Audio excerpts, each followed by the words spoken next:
నమస్కారం. సంచిక స్వాధ్యాయ నిర్వహిస్తున్న విశిష్ట సాహిత్య కార్యక్రమం సంభాషణం. ఈరోజు సంభాషణం కార్యక్రమంలో మనతో చర్చిస్తున్నది డాక్టర్ కసిరెడ్డి వెంకటరెడ్డి గారు. తెలుగు సాహిత్య ప్రపంచంలోనే కాదు, తెలుగు అకాడమిక్ ప్రపంచంలో కూడా భారతీయ సంస్కృతి, సాంప్రదాయాలు, జాతీయ భావాలకి పెద్దపీట వేసి నిర్మోహమాటంగా, నిక్కచ్చిగా తన వాదనను వినిపించి దాన్ని సాధించినటువంటి వ్యక్తి డాక్టర్ కసిరెడ్డి వెంకటరెడ్డి గారు. నమస్కారం అండి కసిరెడ్డి వెంకటరెడ్డి గారు. ఈరోజు ఎంతోమంది విద్యార్థులు మేము కసిరెడ్డి వెంకటరెడ్డి గారి శిష్యులము, వారితో ప్రభావితమైన వాళ్ళము అని చెప్తుంటుంది. మీకు ఎలా అనిపిస్తుంది? ఏమీ లేదు, ఎప్పుడైనా ప్రభావితమైనవని చెప్పిన వాళ్ళు ఎక్కడైనా మాట్లాడుతుంటే నేను వీరు గురువుని మించిన శిష్యుడు అని అంటూ, ఎందుకంటే ఆ విధంగా ఎదిగిన అధ్యాపకుల స్థాయిలో ఉన్నారు, ఉపన్యాసకుల స్థాయిలో ఉన్నారు, యూనివర్సిటీ స్థాయిలో ఉన్నారు. యూనివర్సిటీ స్థాయిలో ఆయా శాఖలకు విభాగాధిపతులు కూడా ఉన్నారు. అందుకొరకు వారితోటి నేను అంటుంటాను, సౌరవ్ కూడా అంటుంటాను, పుత్రోత్సాహము తండ్రికి పుత్రుడు జన్మించినప్పుడు పుట్టదు, జనులా పుత్రుని అనుగుని పొగడగా పుత్రోత్సాహంబునాడు పొందుర సుమతి. ఇది తండ్రి గురించి అంటారు, కానీ నేను ఈ విధంగా అంటాను, శిష్యోత్సాహము గురువుకు శిష్యుడు కనిపించినప్పుడు చెందదు, జనులా శిష్యుని కనుగొని పొగడగా శిష్యోత్సాహంబునాడు చెందుర సుమతి. ఈ విధంగా నేను నా శిష్యులు చాలా ఉన్నత స్థాయికి ఎదిగినటువంటి వాళ్ళు ఉన్నారు. అనేక విధాలుగా అధ్యయనం, అనుశీలనం, పరిశీలనం, పరిశోధన చేసి ఒక ఉత్తమమైనటువంటి పేరు తెచ్చుకున్నటువంటి వాళ్ళు ఉన్నారండి. అందువల్ల ఇలా అంటుంటారు. కాబట్టి అలా ఎదిగినటువంటి శిష్యులను చూస్తే గురువుని మించిన శిష్యుడు అని అనిపిస్తుందండి. ఎందుకంటే చాలామంది మీరు శిష్యులుగా చెప్పుకున్న వారి మాటల్లో ఒక్కోసారి హఠాత్తుగా వింటుంటే మీరే కనిపిస్తూ ఉంటారు, వారు వ్యక్తం చేసిన భావాల్లో కానీ వాడే పదాల్లో కానీ. అవును, అది ప్రభావం అని అంటాము లోక వ్యవహారంలో, కానీ వాళ్ళ సాధన వాళ్ళకు ఉంటూ ఉంటుంది, కాబట్టి వ్యక్తిత్వం కూడా ఉంటుంది. ఆ తర్వాత ఏ గ్రంథాలు చదవాలి, ఏ మార్గంలో వెళ్ళాలి అనేటటువంటిది వాళ్ళు నిర్ణయించుకుంటారు. కాబట్టి అప్పుడప్పుడు తప్పకుండా తండ్రి మాటలు, తల్లి మాటలు పిల్లల్లో ఏ విధంగా దొరుకుతుంటాయో గురువుల మాటలు కూడా అదే విధంగా దొరుకుతూ ఉంటాయి అని అనుకోవచ్చు అండి. కసిరెడ్డి వెంకటరెడ్డి గారు, మీకు 80 ఏళ్ళు నిండిన సందర్భంగా ఒక పుస్తకాన్ని మీ గురించి, పరువులు, మీ రచనల గురించి విశ్లేషించి రాసినటువంటి ఒక వ్యాసాల సంకలనం తీసుకొచ్చారు. ఇప్పుడు 80 ఏళ్ళు వెనక్కి తిరిగి చూసుకుంటే మీకు ఎలా అనిపిస్తుంది? మీ బాల్యము, మీరు చిన్నప్పుడు చదివిన చదువులు, ఆ విద్యా విధానము, దాని గురించి కొంచెం విపులంగా, విశదంగా వివరిస్తారా? అక్కడి నుంచి ఈ 80 ఏళ్ళ సాహిత్యాకాశం పుస్తకము ప్రచురితమయ్యేదాకా అసలు మీ జర్నీ గురించి. అవునండి, వ్యవసాయదారుల కుటుంబం. నాన్నగారుకి మేము లేటుగా సంతానం. ఆయన మా మీద అపారమైన ప్రేమ చూపించేవారు. ఇక తల్లి స్నానం చేయిస్తుంది, శుభ్రం చేస్తుంది అనేటటువంటిది లోక వ్యవహారం. కానీ మా నాన్నగారే మాకు, ఆ తమ్ములకు, అందరికీ కూడా ఆయన్నే స్నానం, సంధ్య అంతా ఆయన్నే.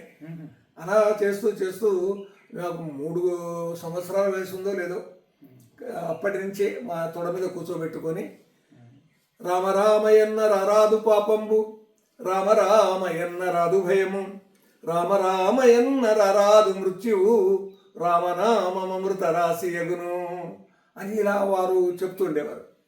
ఇది చెప్తూ ఉంటే మాకు అలాగే నోటికి పట్టిపోయింది ఆ పద్యం. 3 ఏళ్ల వయసులోనే నాకు, మా తమ్ముడికి, మా చెల్లెలికి, అందరికీ కూడా.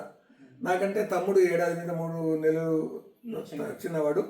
ఆ తర్వాత చెల్లెలు కూడా ఆ వయసులోనే. ముగ్గురం దాదాపు ఒక్క రకంగా ఉండేటటువంటి వాళ్ళం. ఇంటికి పెద్ద నేను. మొత్తము అమ్మ ద్రౌపదమ్మ, నాన్నగారి పేరు మేఘారెడ్డి, మాది పోలేపల్లి, అమరగల్లు మండలంలో ఉంటుంది. ఇప్పుడు రంగారెడ్డి జిల్లాలో ఉంది, కానీ పాలమూరు జిల్లాలో పూర్వం ఉండేది. కాబట్టి అక్కడ వ్యవసాయదారుల కుటుంబం కాబట్టి వ్యవసాయానికి నాన్నగారు వెళ్తుండేవాళ్ళు. భూమి చూసుకోవడం, మంచి చెడ్డ చూసుకోవడం, తాను దున్నడం, ఇవన్నీ ఉండేటివి. మాకు బాగా ఆవులు ఉండేవండి. అయితే చిన్నప్పటి ఒక సంఘటన, ఇది లేక పుట్టిన వాళ్ళం కాబట్టి నేను చాలా బక్కపలసగా ఉన్నానంటండి. దానివల్ల వీడేం బతికేటట్టు లేదు అని అంతేకాకుండా అమ్మ దగ్గర పాలు తాగకుండా ఉన్నానంట. దాంతో ఒకవేళ పాలు తాగినా కానీ అవి నిలవకపోయేటివి. దాంతో మా నాన్నగారు ఇక అందరూ వీడు బతకడు బతకడు అనుకున్నారంట. మాకు ఒక పుల్లా ఉండేది, అంటే 15-20 గోవులు ఉండేటివి, ఒక 3-4 గేదెలు ఉండేటివి. వీటి పాలు నాన్న అమ్మలు పిండుతుండేవాళ్ళు. ఆ తర్వాత ఆ, పాలు కాచి ఆ తర్వాత పెరుగు చేసేవాళ్ళు. దాదాపు ఒక 10-15 కుటుంబాలకు మజ్జిగ పోసేవాళ్ళు మా వాళ్ళు, మా చిన్నతనంలో అట్లాగా ఉండేది. అయితే వీడు బతకడు అనుకొని నాకు అప్పుడు 2 నెలలు 3 నెలలు అంతే అట చెప్తారు. కాబట్టి నా మొదటి తల్లి మా అమ్మ అయితే, రెండవ తల్లి మా నాన్నగారు ఆ రోజు ఆ పుల్లావు దగ్గర పిండుకొని వచ్చినటువంటి పాలు పిండినప్పుడు చెంబులో చూస్తే మనము ఆ చెంబు ఇలా తాకితే వెచ్చగా ఉంటుంది. కాబట్టి ఆ వెచ్చటి పాలు అలాగే వీడు బతకని బతకపోనని ఇలా గొంతు పట్టేటండి. బట్టి నోరు ఇలా తెరుచుకుంటే అలాగా పోసేసాట చెంబెడి పాలు. చెంబెడి పాలు మీద నుంచి పోస్తుంటే కింద నుంచి వెళ్ళిపోయినాయంటండి. ఇక అప్పటి వరకు శరీరంలో పాలు నిలుస్తారు. ఎప్పుడైతే గోవు పాలు పడ్డాయో ఆ తర్వాతి గంట నుంచి ఏది తీసుకున్నా శరీరంలో నిలిచిందండి. అందుకొరకు మొదట మా అమ్మ, తర్వాత మా పుల్లావు, నాకు రెండో తల్లి అనేటటువంటిది అట్లాగే నేను కథ కూడా రాసుకున్నానండి దాని మీద. ఆవు మాయమ్మ ఇంతేనండి, ఆవు మాయమ్మ ఈ విషయాన్ని అందులో స్పృశించాను. అంటే ఎట్లాంటి స్థితి అంటే బక్కబలసగా ఉన్నాడు, ఈ ఎముకల పైకి కనిపిస్తున్నాయి, ఈ స్థితిలో లేక ఇంట్లో పుట్టినటువంటి ఒకే సంతానము కాబట్టి ఏమిటి అని ఇట్లాంటి ఆలోచన. ఈ ఆలోచనతో ఆ కథను అలాగా పెంచానండి. ఇలాగా జీవితానికి సంబంధించి అవి అచ్చు కాలేదు, మొత్తం 35 కథలు రాశాను. ఇంకా కొన్ని కలుపుకొని ఒక 60 కథలతోటి అది ఒక సంకలనంగా వేయాలి అనేది. అంటే జీవితంలో ఆత్మకథ అంటారు కదా, అలా కాకుండా కేవలం సంఘటనలు కొన్ని కథ రూపంలో రాయడం అలాగా. కాబట్టి గోవు మాయమ్మ అనేటటువంటిది ఈనాటికి కూడా. అయితే మేము ఎదుగుతున్న కొద్దీ గోవు సంపద తరుగుతూ పోయిందండి. ఎందుకని కుటుంబంలో మేము ఎదుగుతూ వస్తూ ఉన్నాము, గోవుల సంపద తరుగుతూ పోయింది. గోవుల సంపద, ఎద్దులు, గేదెలు ఇవన్నీ కూడా తరగడానికి కారణం ఏంటంటే వ్యవసాయం మీద ఫలసాయం తక్కువ ఉండేదండి. ఫలసాయం తక్కువ ఉంది కాబట్టి మా నాన్నగారు భూమి తనఖా బ్యాంకులో లోన్ తీసుకొచ్చారు. దాన్ని అది వ్యవసాయం కొరకు కొంత ఉపయోగించారు, కొంత ఏవో అప్పులు ఉంటే పెట్టేశారు. దాంతో సరిగ్గా కిస్తీ కట్టాలండి సంవత్సరానికి, అవి కట్టలేదు. దాంతో మేము అప్పటికీ కొంత ఎదిగాం, అంటే 9వ తరగతి 10వ తరగతికి వచ్చేసాం. అది అప్పటి వరకు నేను 9-10 ఉంటే మిగతా వాళ్ళకి చిన్నపిల్లలు 9వ తరగతి. ఆ ప్రాంతంలో ఈ భూమి తనఖా బ్యాంకు వాళ్ళు వచ్చేసి మా ఆవుల్ని, గేదెల్ని, ఎద్దుల్ని, దున్నపోతులు ఉండేయండి.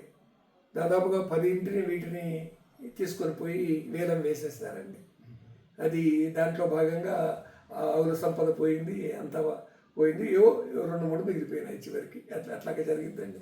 అంటే ఆ వయసులో మీకు ఆ బాధ, ఆ జ్ఞాపకం ఉందా? అంటే ఎలా ఫీల్ అయి ఉంటారు మీరు? ఏడుపు, అంతకు మించి ఇంకేం లేదండి. వాళ్ళు వచ్చి అలా తీసుకొని పోతుంటే అడ్డం పడడం, ఏడవడం ఇలాంటిది. లేకుంటే ఓసారి ఓ కోపంతో ఎదుర్కోవాలి అనేటటువంటి ఏదో ఉండడం, వాళ్ళ మీద దూకాలి అని కూడా అనిపించడం. 9th క్లాస్ అంటే ఓ 13-14 ఏళ్ళు ఉంటాయి కదా, 14 ఏళ్ళు ఉంటాయి. దాంతో ఈ సంఘటన కొద్ది కలిసి వేసినటువంటి సంఘటన అండి వ్యవసాయక జీవితంలో ఇది. ఇక నేను ఇంట్లోనే ఉన్నాను ఆ రోజు, ఈ సంఘటన జరిగినటువంటి రోజు. వాళ్ళు ఎంతవరకు మాట్లాడినారంటే అలా మాట్లాడొచ్చా అని అనిపిస్తుందండి.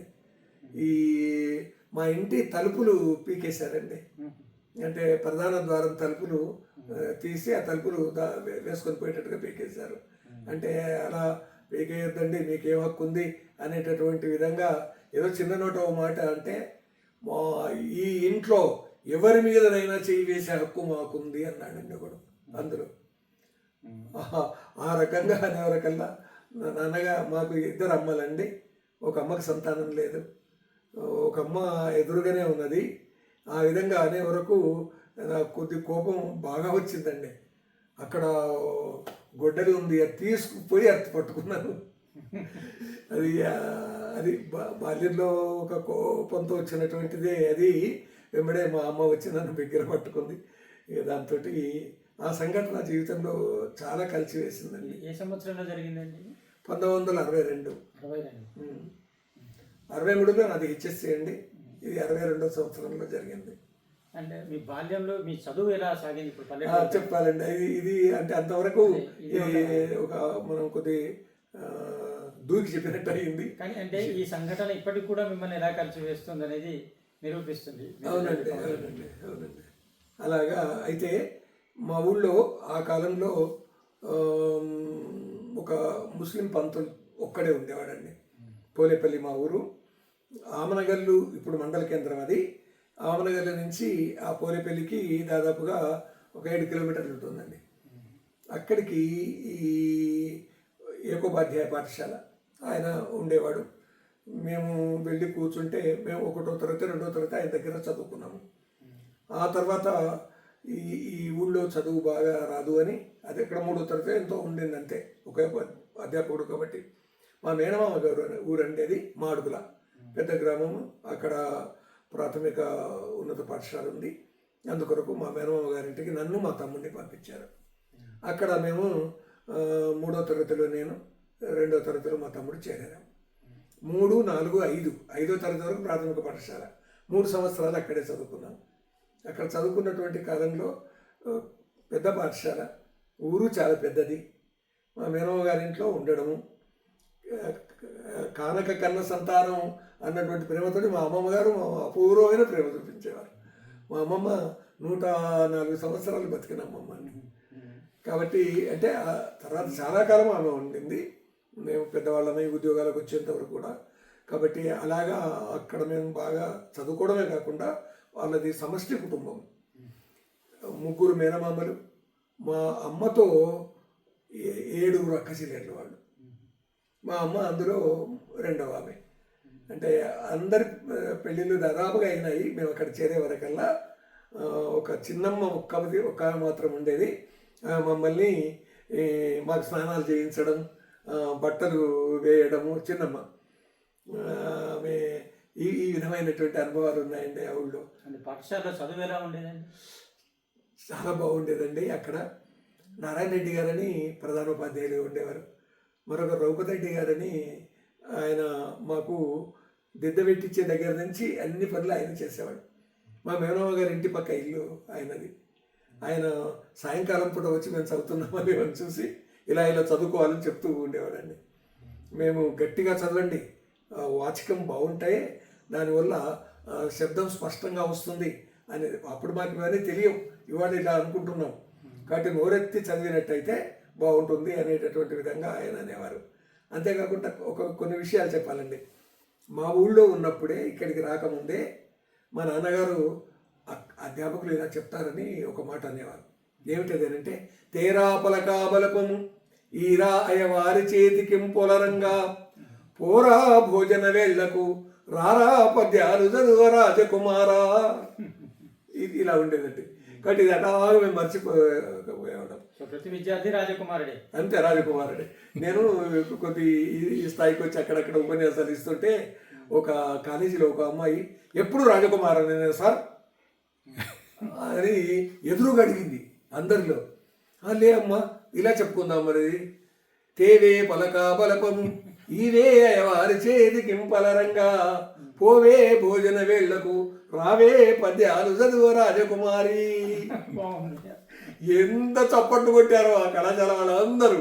ఈ అడిగిన అమ్మాయి అయితే ఈ ఆనందం చెప్పారా దగ్గర చూస్తుంది ఎంత బాగా ఉందని. కాబట్టి ఇట్లాంటివి అప్పటి జ్ఞాపకాలను మళ్ళీ ఒకసారి ఇవి గుర్తు చేయడం అనేది.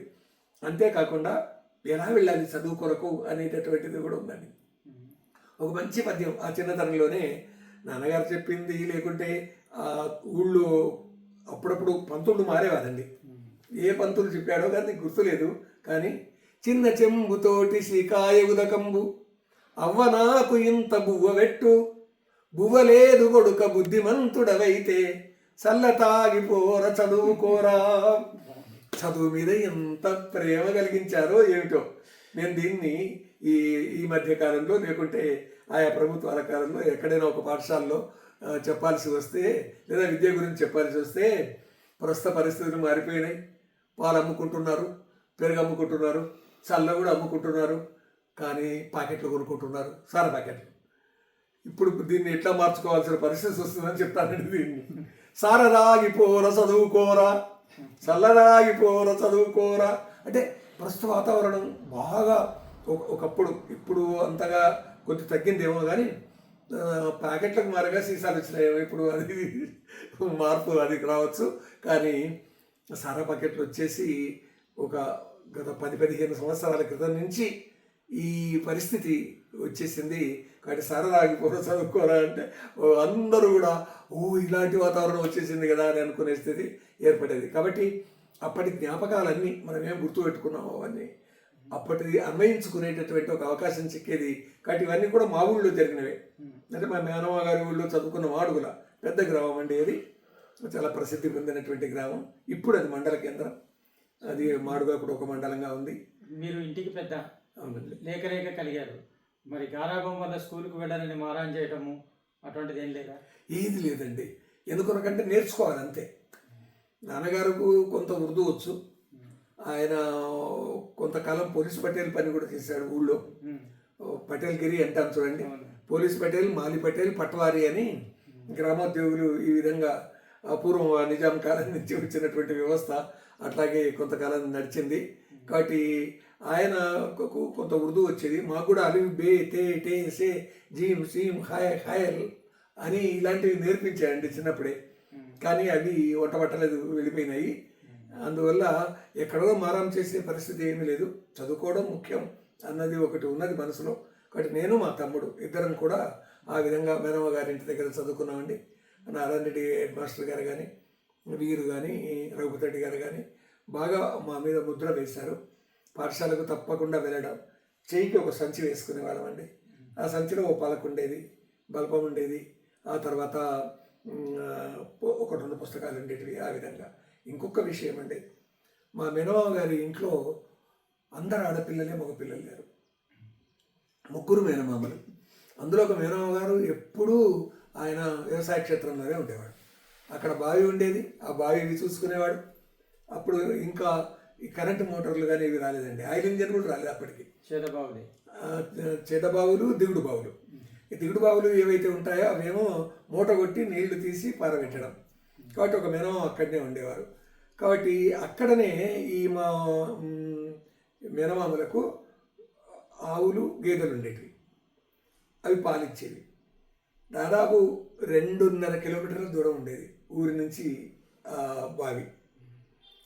అయితే మేము వెళ్ళి, నేను మా తమ్ముడు ఇద్దరం నడిచి అక్కడికి వెళ్ళి పొద్దున్నే 6 గంటలకు లేచి నడిచి వెళ్ళి ఆ 2.5 కిలోమీటర్లు పోవడం, 2.5 కిలోమీటర్లు వెనక్కు రావడం, పాలు జాగ్రత్తగా తీసుకొచ్చేవాళ్ళం అండి. ఇలా నాకు గుర్తున్నంత వరకు 2 ఏళ్ళు తీసుకొచ్చాం. కొద్ది రోజులు అయిన తర్వాత ఒకరమే పోయి తీసుకొచ్చేటటువంటి వాళ్ళం. ఈ అనుభవాలు ఉన్నాయండి. అది అడవి ప్రాంతంగా ఉండేది. దారి అంతా కూడా 2-3 సార్లు పాములు, 1-2 సార్లు తోడేళ్ళు, తర్వాత 1-2 సార్లు నక్కలు ఎదురుపడ్డ కాలము ఉంది. కాబట్టి వేటిని చూసి భయపడాల్సిన అవసరం లేదు. మాకు ధైర్యం ఇచ్చిన మేనమామ ఉన్నారు. ఎవరిని చూసి భయపడాలి, మనల్ని చూసి అవి భయపడతాయి అనేటటువంటి విధంగా మనిషి అంత అనుకుంటే కట్టబట్టుకొని పోండి అనేటటువంటి వాళ్ళు. ఈ విధంగా మా మేనమామ గారి ఇంట్లో మేము అట్లాగా పనులు చేస్తూ వచ్చాము. 3 మేనమామలు, 3 కూడా బాగా కష్టపడి వ్యవసాయ క్షేత్రంలోనే చేసేటటువంటి వాళ్ళు అలా అండి.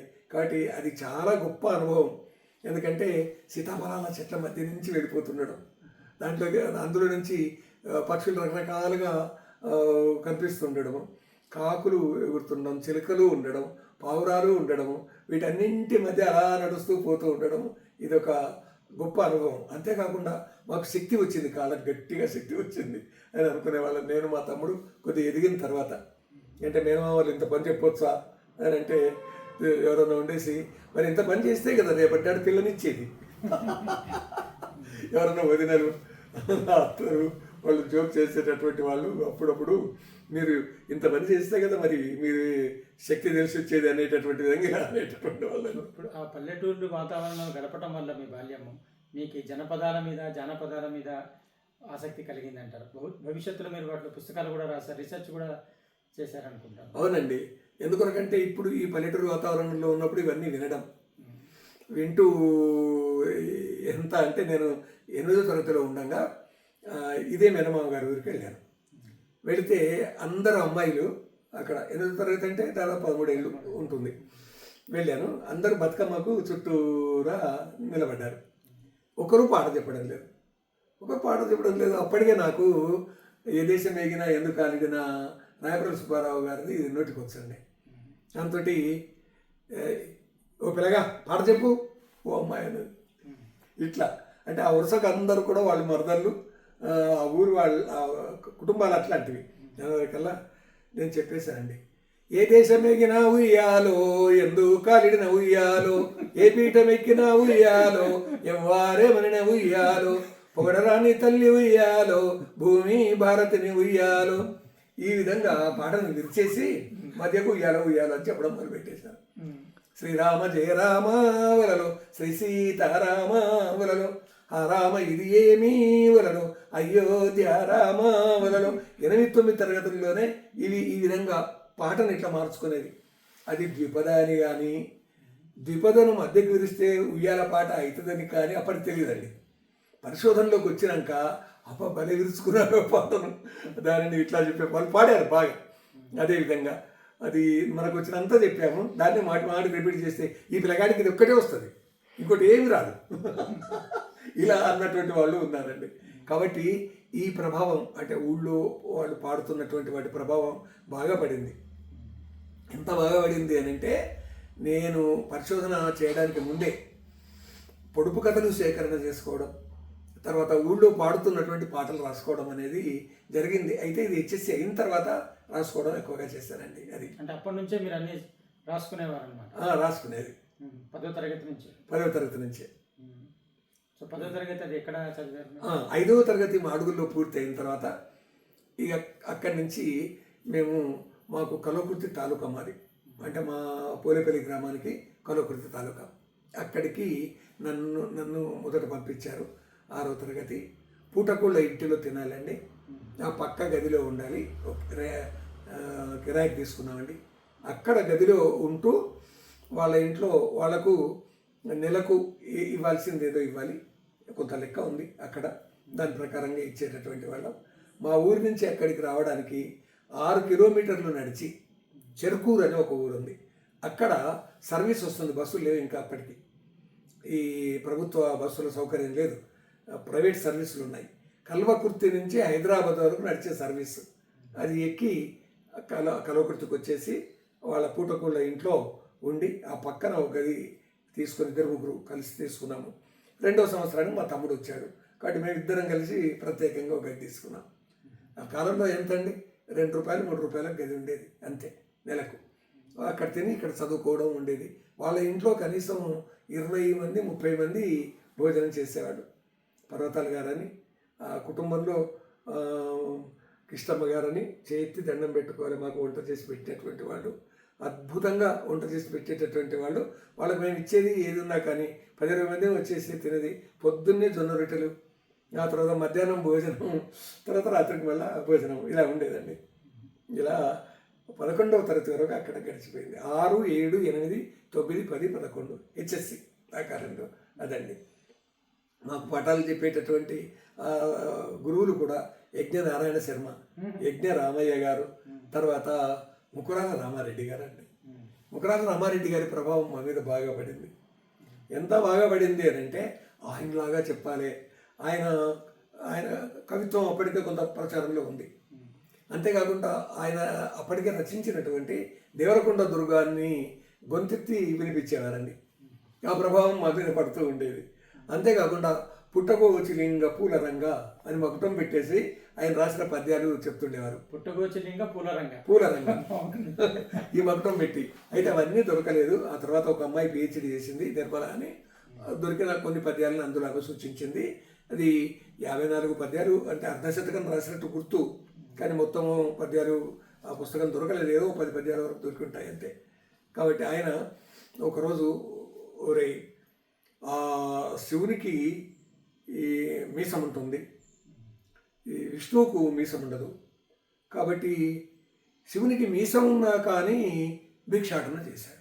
నా బయట మీసం అండి, ఇదిగో చూడండి, నాకు కూడా లేదు. తరగతి గదిలో అండి. అంటే 9 వచ్చిన తర్వాత నేను ఏం రాసిందో తెలుసా మీకు అని పద్యం రాసే విధానం ఆయన చెప్పాడు. అదివరకే ఏం రాసిందో తెలుసా మీకు?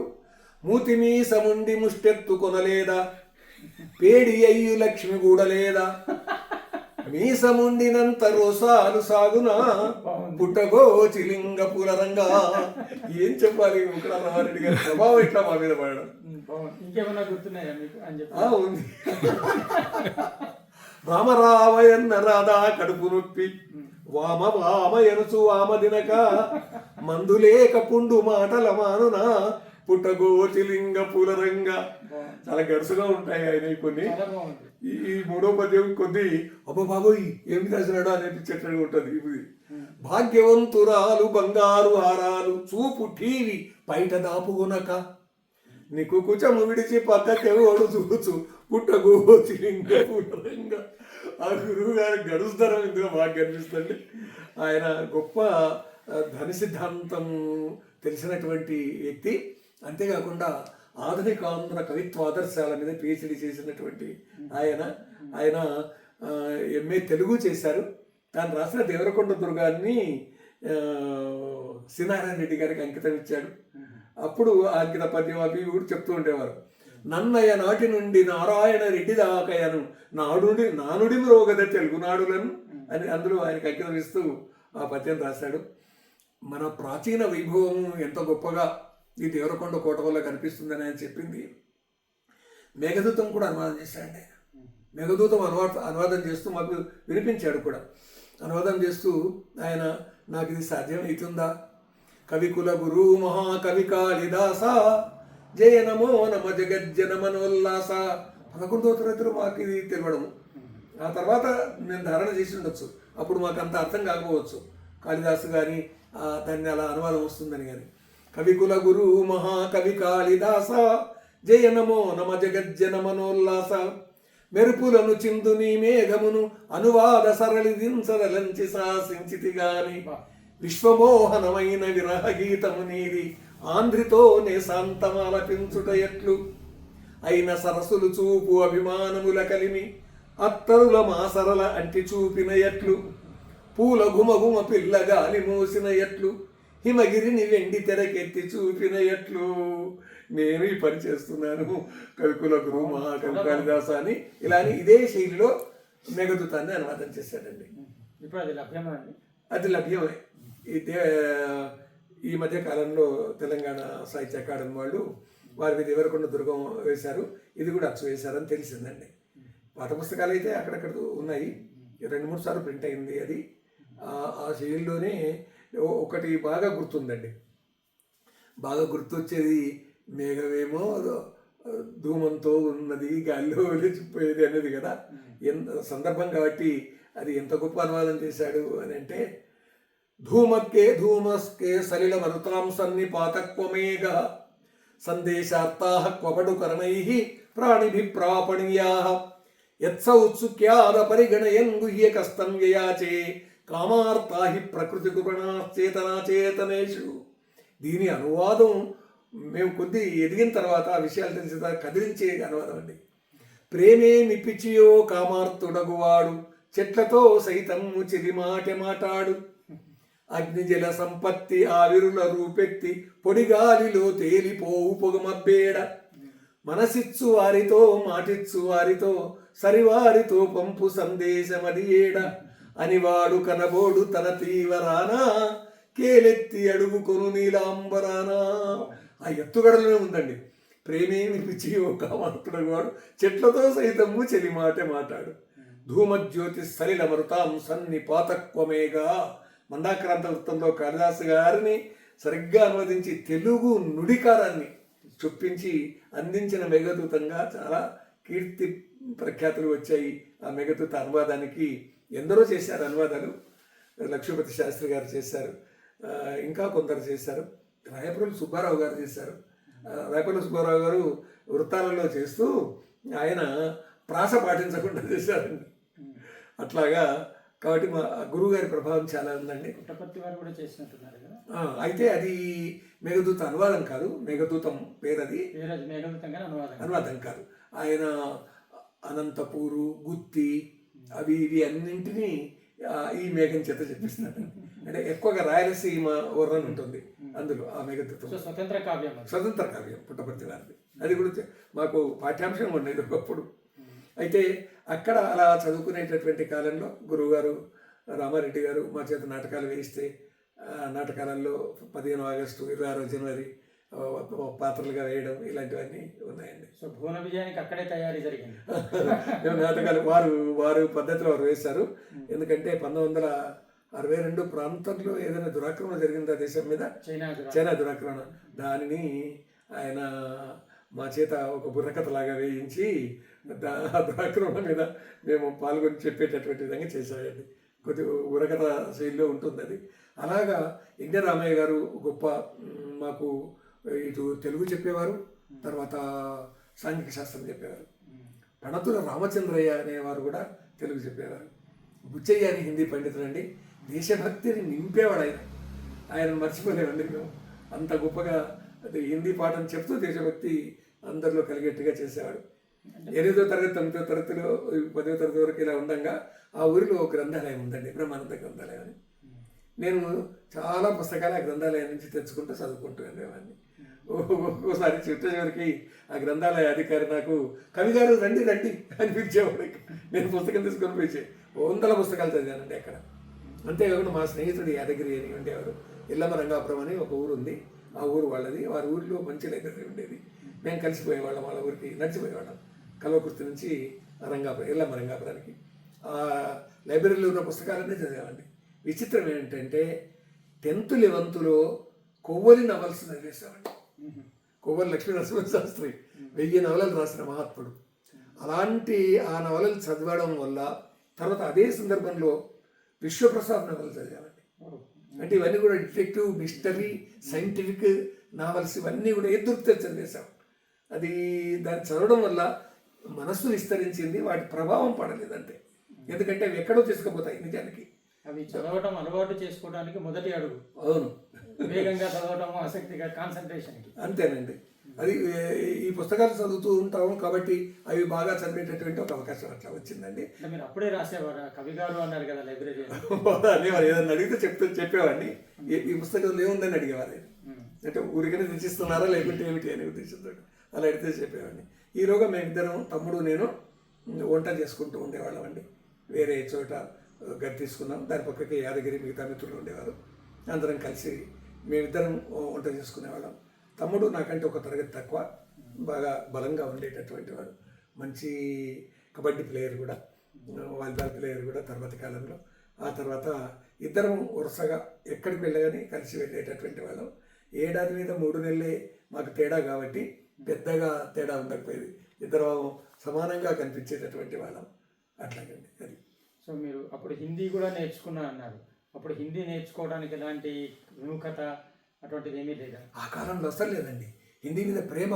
అది ఎందుకొరకు ప్రేమ అంటే ఇది సమాజాన్ని, దేశాన్ని ఏకం చేస్తుంది. ఎందుకొరకు అంటే హిందీ విశారద మొదలైనటువంటి పరీక్షలు కూడా మాతో ఇప్పించే ప్రయత్నం చేశారు గురువుగారు. ఆ తర్వాత హిందీలో మాట్లాడడం కూడా నేర్పించారు తరగతి గదిలో. ఈ విధంగా ఇలాగా అవన్నీ గుర్తు తెచ్చుకునే కాలం ఉండేది. అంటే హిందీ నేర్చుకోవడం వల్ల ఇటు తెలుగు నేర్చుకోవడానికి కానీ ఇంగ్లీష్ నేర్చుకోవడానికి ప్రతిబంధకం ఏం కాలేదు? ఏది ప్రతిబంధకం లేదు. అంటే లేదు, ఆనాడు ఈ పురపత్యాలు లేవు.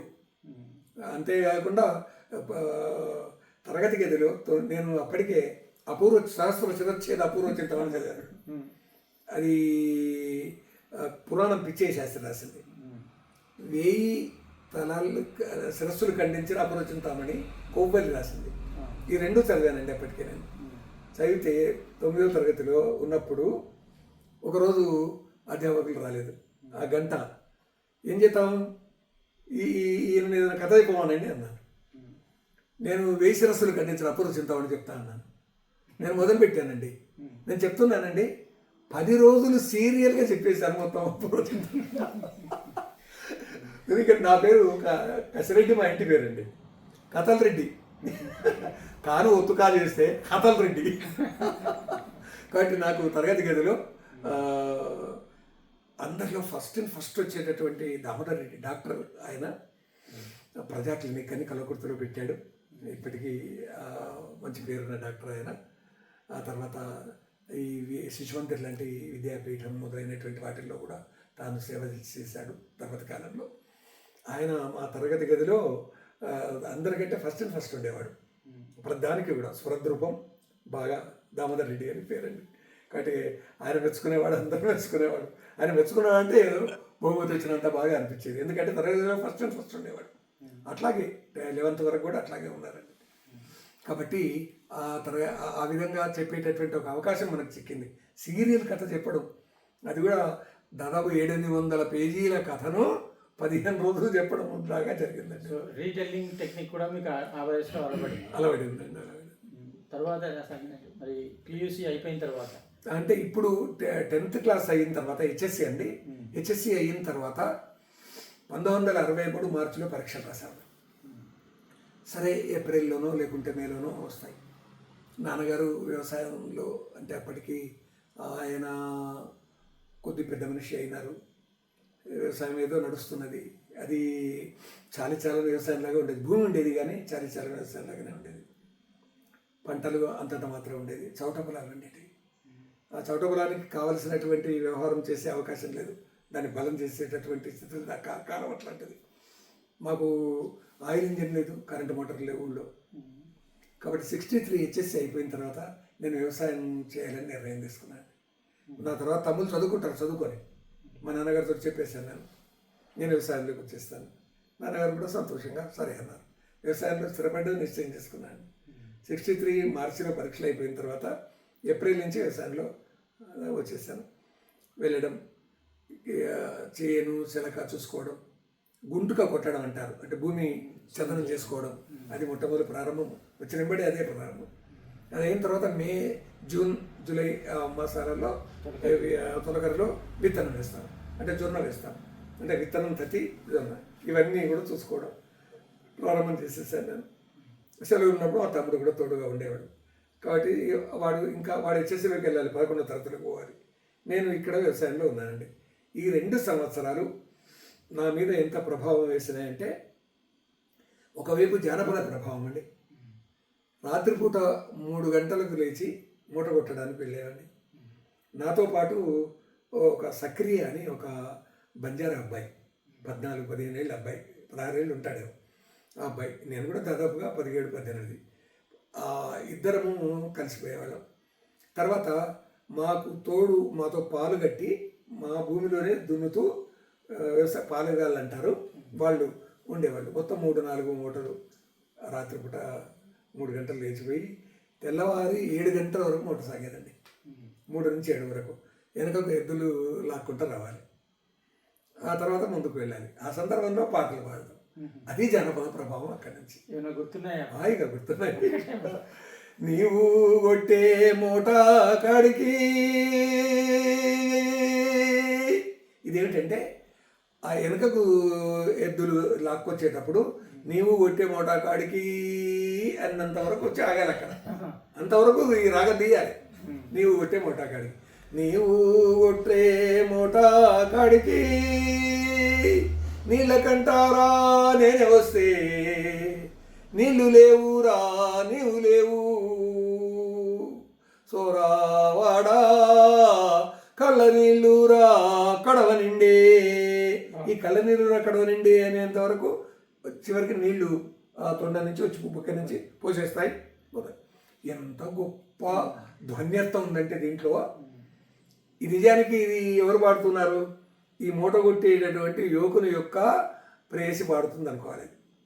అంటే నాతో ఉన్నటువంటి వాళ్ళు, అంటే వీళ్ళ భావం కాదు ఇది, ఆమెది. మేము ఇట్లా మూటకు ఇట్లా వచ్చినట్టయితే నా పక్కన వదిలిపెట్టి వస్తే, అంటే భార్య అయినా కావచ్చు, లేదా పెళ్లి చేసుకుందామన్న అమ్మాయి అయినా కావచ్చు, మూట కొడుతున్న దగ్గరికి నీళ్ళని పెట్టుకొని కడవ తీసుకొని ఆమె వచ్చింది. వస్తే ఈయన లేడు, మూట లేదు, ఎద్దులు లేవు, నీళ్లు లేవు. నీవు కొట్టే మూట కాడికి నీళ్ళ కంట నేనే వస్తే నీళ్లు లేవు, నీవు లేవు, కళ్ళ నీళ్లు రా కడవ నిండే. ఇది ఎంత ధ్వని దాంట్లో ఉందో చూడండి. కళ్ళ నీళ్లు రా కడవ నిండే కాబట్టి నేను ఒక పాఠాంతరం ఉంది. కళ్ళ నీళ్ళు రా కాలువ వారే, అనగా నీళ్ళు వస్తాయి. కాలువ వారి పంట పొలం నుండి ఈ కళ్ళ నీళ్ళు పంట పొలం అంటే అంత వేదన ఉంది, నువ్వు లేవు అనేటటువంటిది. అంత వేదన ఆమెకు ఉందని తన వేదనంతా వెలిపించుకుంటున్నాడు మూట కొట్టేటటువంటి.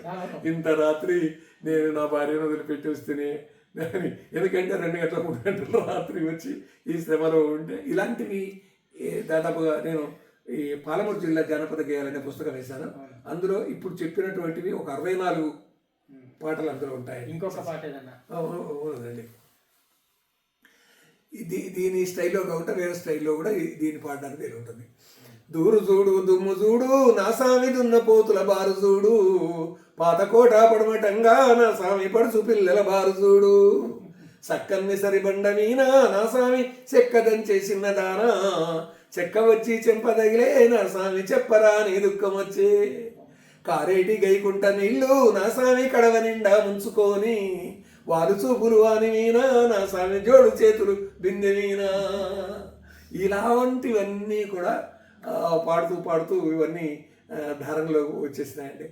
అంటే నాతో పెద్దవాళ్ళు 2 ఉన్నారు, నేను ఒకరు ఈ వయసులో ఉన్నటువంటి వాళ్ళము కాబట్టి అవి ధారణలో మిగిలిపోయినాయి. వాళ్ళు పాడుతుంటే రాసుకున్నటువంటివి ఉన్నాయి. అక్కడక్కడ కొన్ని మనం పబ్లిక్గా చెప్పుకోవడానికి వీళ్ళని బూతు పదాలు ఉంటాయి, వాళ్ళకి ఒక రకమైన ఉత్సాహాన్ని ఉంటాయి. బూతు అనడానికి వీల్లేదండి. అది అయితే ధర్మం ప్రకారంగా బూతు కాదు, పదంలో బూతు ఉండదు. తప్పు అధర్మంగా వ్యవహరిస్తే అది బూత్ అయితే అంతేనండి. అదిగాక ఈ రోజు మనం ఇలా ఏసీ హాల్లో కూర్చుని దాన్ని బూతు అనడానికి వీల్లేదనుకుంటాం. ఎందుకంటే వాళ్ళ శ్రమ, వాళ్ళ ఉత్సాహం ఇవ్వడానికి ఆ స్థాయి వాళ్ళ మనసులోంచి వచ్చే పదాలు అనిపిస్తుంది. ఇలా 2 ఏళ్ళు వ్యవసాయ రంగం. సో మనము ఈ 2 ఏళ్ల వ్యవసాయ రంగం తర్వాత మళ్ళీ మీరు విద్యారంగానికి వచ్చారు. అవునండి. కానీ 2 ఏళ్ళ వ్యవసాయ రంగంలో రచనకు సంబంధించిన ఒక విషయం ఉంది, అది చెప్తానండి. నేను ఇన్ని నవలలు చదివాను, దాదాపుగా ఒక 1000 నవలలు చదివి ఉంటానండి. నిజంగా అప్పటికే నేను మన మీనా నవల చదివానండి, ఎద్దనపూడి సులోచన గారు. తర్వాత సీరియల్గా వస్తున్న సీరియల్స్ కూడా చదివానండి. ప్రభావం కొంత ఉంది. కృష్ణవేణి ఆ తర్వాత చదివాను. అయితే ఈ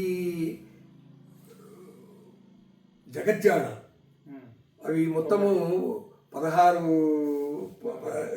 ఎంతో ఇంకెక్కనే ఉంటాయి.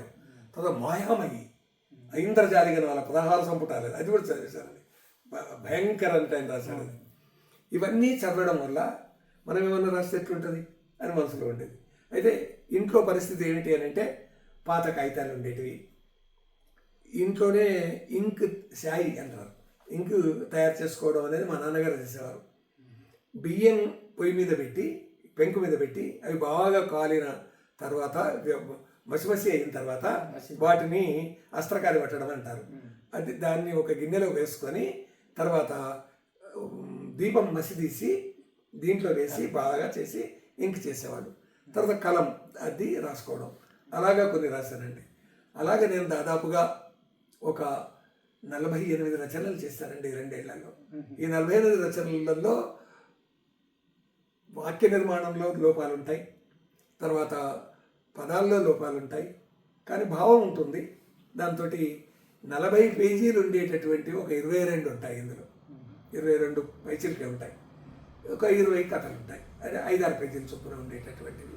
అంటే ఆ కథానిక స్వరూప స్వభావాలు తెలియవు, నిర్మాణ పద్ధతి తెలియదు, కానీ మన మనసులోకి వచ్చింది. ఏదో ఊళ్ళో ఒక మోసం జరిగింది, ఆ మోసం మనల్ని లోన పొడుస్తూ ఉంది సూదితో కూర్చున్నట్టు. అది దానిని ఏ విధంగా ఆ మోసం నుంచి బయటపడాలి అనేది దానికోటి ఇవ్వడం. ఇలాంటివి రాసినవన్నీ 48 రచనలు. వాటన్నింటిని అట్లాగే కట్టగట్టి పెట్టాను. ఈ ఇంకుతో రాసినటువంటివి కొన్ని అతుక్కొని పోయినాయి. తర్వాత మామూలు పెన్ను తర్వాత దొరకడం, వాటితో రాసుకోవడం జరిగింది. మా ఊరికి దగ్గర ఆమనగల్లో గ్రంథాలయం ఉండేది. అప్పుడప్పుడు నడిచిపోయి ఆ గ్రంథాలయం పుస్తకం తెచ్చుకునేవాడిని. అప్పుడే బ్రహ్మాండ పురాణం దొరికితే తెచ్చుకొని చదువుకున్నాను. పద్యాలండి, బ్రహ్మాండ పురాణం తెచ్చుకొని అట్లా చదివాను. సో మనం ఇక్కడ ఒక చిన్న విరామం తీసుకుందాము. ఇప్పుడు మీకు ఈ 2 ఏళ్ల వ్యవసాయ జీవితము, ఆ తర్వాత విద్య వైపు మళ్ళినప్పుడు చూపించిన ప్రభావము, తదుపరి రచనల గురించి మనము ఒక విరామం తర్వాత చర్చిద్దాం. అలాగే.